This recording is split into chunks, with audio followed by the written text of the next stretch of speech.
Olá pessoal, bem-vindos ao meu canal. Eu sou o Nerd Tuga e hoje vou experimentar algo diferente. Eu mencionei num vídeo anterior que estava interessado em mudar o meu formato de vídeos ao falar de várias coisas num só vídeo e gostava de aplicar esse formato às minhas críticas de filmes, em vez de fazer só uma crítica para um só filme. Porque fazer críticas de um só filme faz com que eu não consiga falar de todos os filmes que vi, ou porque não são relevantes o suficiente, ou porque não têm assim muito a dizer, ou porque já passou demasiado tempo. E portanto vou introduzir o Rapid Reviews, em que faço pequenas críticas dos vários filmes que vi num mês específico. Portanto, sem mais demoras, bem-vindos à primeira edição do Rapid Reviews, fevereiro de 2022.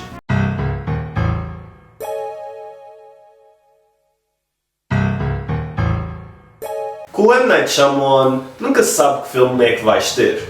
Ou um filme bastante bom, ou um filme tão desastroso que acaba por ser espetacular. Mas raramente há um filme que é só decente.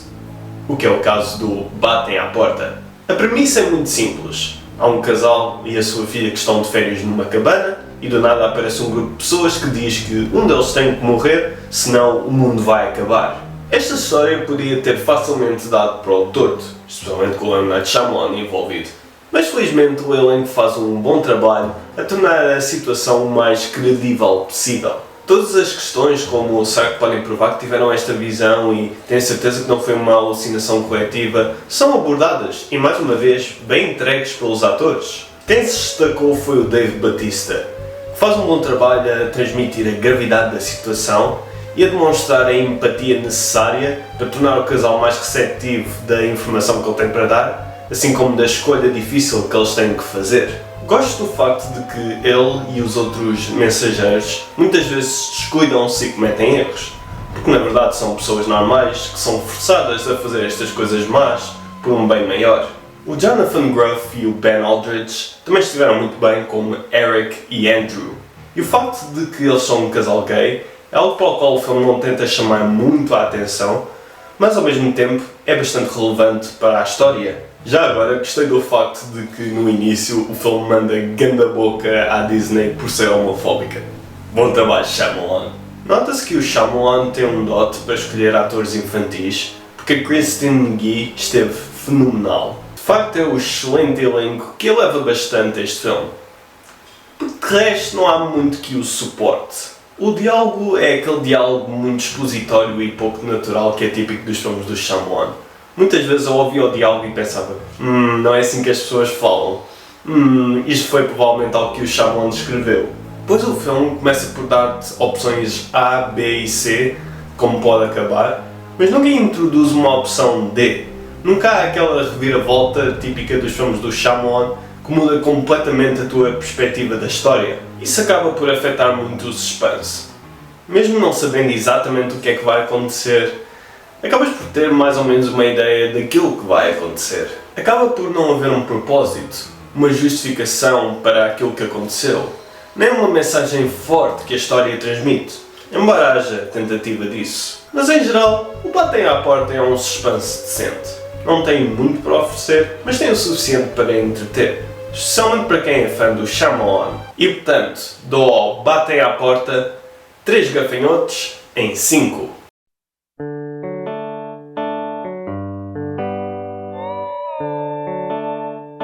Este é mais um filme com uma premissa simples. Dois tipos, Patrick e Colm. O Colm já não lhe apetece ser amigo do Patrick, o Patrick não aceita, mas depois o Colm toma medidas extremas para ter aquilo que quer. E é outro filme para o qual ele estava entusiasmado por causa do realizador, Martin McDonagh, que é um dos meus realizadores favoritos que está agora a trabalhar. E como sempre, ele e o Colin Farrell são um duo imparável.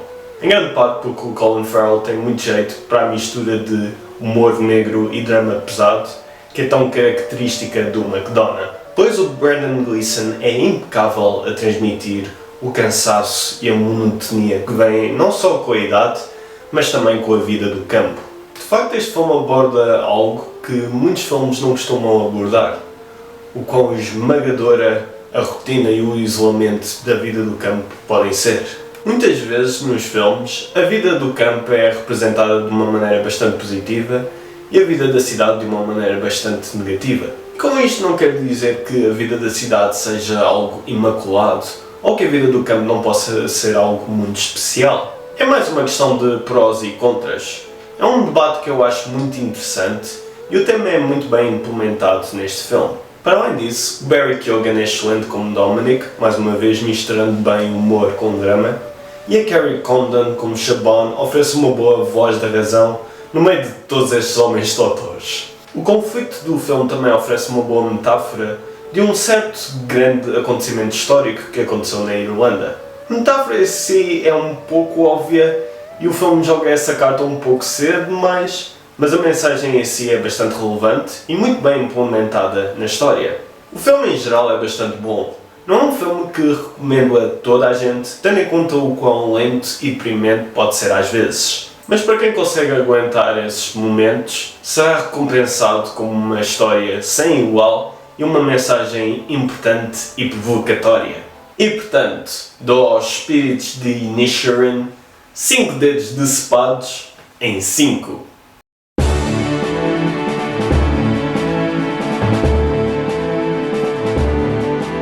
Devido ao 25º aniversário do Titanic, o filme recentemente voltou aos cinemas, desta vez em IMAX 3D, e foi a primeira vez que eu vi o filme.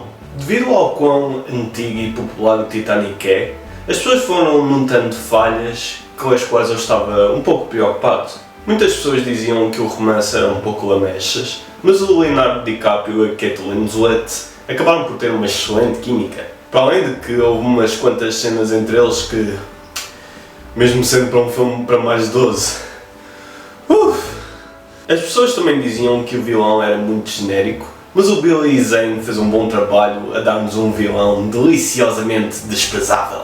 Mais do que as personagens principais, gostei bastante das personagens secundárias, porque cada uma delas tinha a sua pequena história. Toda a gente, desde o capitão, ao engenheiro, à Amanda Rose, àquela senhora rica pouco convencional, e até à banda que tocava no navio.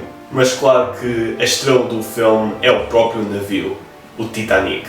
Assim como os vários truques e técnicas que capturam a grandiosidade do Titanic. Cada oportunidade que eles têm para mostrar o quão grandioso e massivo o Titanic era, eles aproveitam. E a mistura de cenários, modelos e efeitos visuais é tão harmoniosa que torna este filme intemporal em termos do seu aspecto. E o mesmo aplica-se quando o navio naufraga.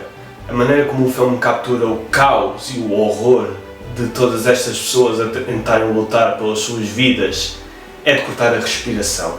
Eu sinto que nunca haverá um filme tão grande e épico como o Titanic.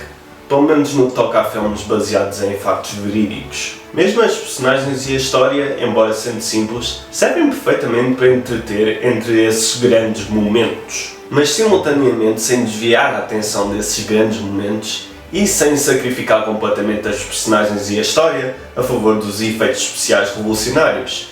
Não é Avatar. Sorte a tua que a tua sequela é muito boa. Em termos da própria estreia em IMAX 3D, o próprio 3D não é muito pronunciado, o que é um pouco desapontante tendo em conta que há 10 anos atrás, outro filme clássico, o Parque Jurássico, estreou em IMAX 3D e foi incrível. Por outro lado, até agradeço que o efeito 3D não tenha sido tão envolvente, tendo em conta o quão chocantes e horrorosas algumas das cenas são. Mas em termos do filme em si, eu agora percebo porque é que ainda é considerado um clássico, mesmo depois de todos estes anos. E portanto, dou ao Titanic 5 desenhos da Rose, devidamente censurados para o YouTube não me dar porrada, em 5.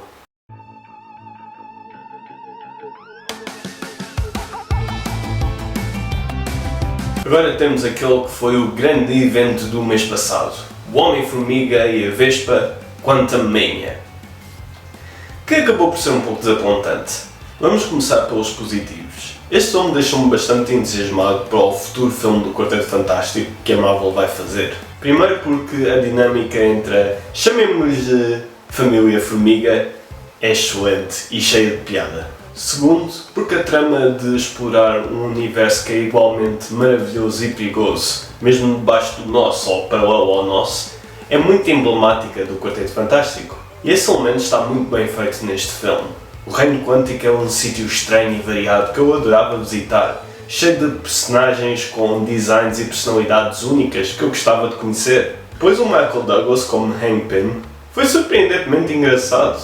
Aliás, foi ainda mais engraçado que o Paul Rudd. E a Michelle Pfeiffer também esteve muito bem como Janet Van Dyne. E é muito interessante poder finalmente explorar o seu passado no reino quântico. E claro, quem se destacou foi o Jonathan Majors como Kang, o Conquistador. Não é nenhum Dom Afonso Henriques, o Conquistador, mas também é fixe. Mas quem sabe, talvez um dia ele crie a sua própria nação só para chatear a mãe dele. Agora a sério, o Kang é um excelente vilão. É complexo, é intimidante e tem um bom sentido de presença. Se calhar até é um pouco bom demais. Acho que pô-lo num filme do Homem-Formiga não foi a melhor decisão, porque depois os outros elementos do filme têm dificuldade em estar à mesma altura. Especialmente no que toca às suas cenas de ação, que são um misto de uau, este tipo é poderoso e espera, este tipo é suposto ser o próximo Thanos, mas só é preciso isso para derrotá-lo. Acho que ele é demasiado grande e sério para um filme do Homem-Formiga. Estes filmes costumam distinguir-se bastante do MCU por serem como comédias de assalto. E a história não costuma ser sobre o fim do mundo, costuma ter uma escala mais pequena. É o Homem-Formiga, afinal. O Paul Rudd, mais uma vez, é bom como Scott Lang, só que o filme exige que a personagem seja mais séria e dramática.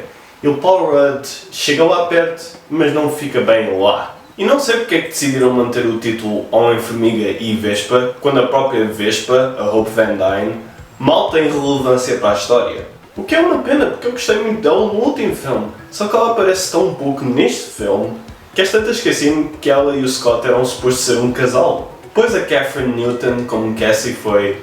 meh. Eu não percebo porque é que ela substituiu a Emma Thurman. Ela parecia perfeitamente capaz para o papel. Depois há um certo vilão que não aparece muito nos estrelas, portanto não vou dizer quem é. Digo só que era um vilão muito difícil de adaptar para o grande ecrã. E eu aplaudo a Marvel por tentar. Mas ao mesmo tempo, essa tentativa foi feita de uma maneira um pouco segura, ao fazerem dele um lacaio do Kang em vez de ser o vilão principal. Por causa disso, ele acaba por se misturar um pouco com as outras criaturas estranhas do reino quântico e não se destaca muito. Ah, e o Bill Murray está no filme. Não sei porquê, tendo em conta que ele nem sequer faz nada, mas está lá. Em geral, eu até diverti-me bastante com o Quantum Mania. Há muito para gostar no filme e não há nada de muito mal, apenas medíocre. Mas para quem já está farto de filmes da Marvel e só está disposto a ver aqueles filmes e séries mais originais que se destacam do resto do MCU, fujam deste filme a 7 pés. E portanto dou ao Homem-Formiga e Vespa Quantumania 3 formigas com armadura em 5.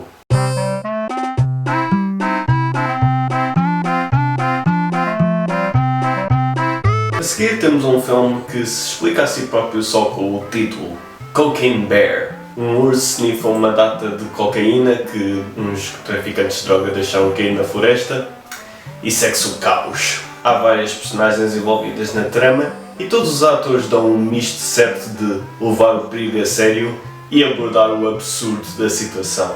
Quem se destaca é o Ray Liotta, no seu último papel antes de ter falecido no ano passado. E diria que foi um bom final, não só porque esteve muito bem no papel, mas também porque é um papel muito parecido ao seu papel mais icónico nos Bons Rapazes, na medida em que é um gangster que recebe o castigo que merece. Só que em vez desse castigo ser ficar preso num programa de proteção de testemunhas com uma vida enfadonha, é uma das mortes mais ridículas e espetaculares que eu já vi num filme. Não há muito mais para dizer além disso. É o Cocaine Bear, é estúpido, é ridículo e eu adorei cada minuto. O filme não tenta ser algo mais do que é, nem tenta incorporar alguma mensagem profunda, sabe o que é e vai ao máximo com isso. Se acham que este é o tipo de filme que vão gostar, provavelmente vão gostar.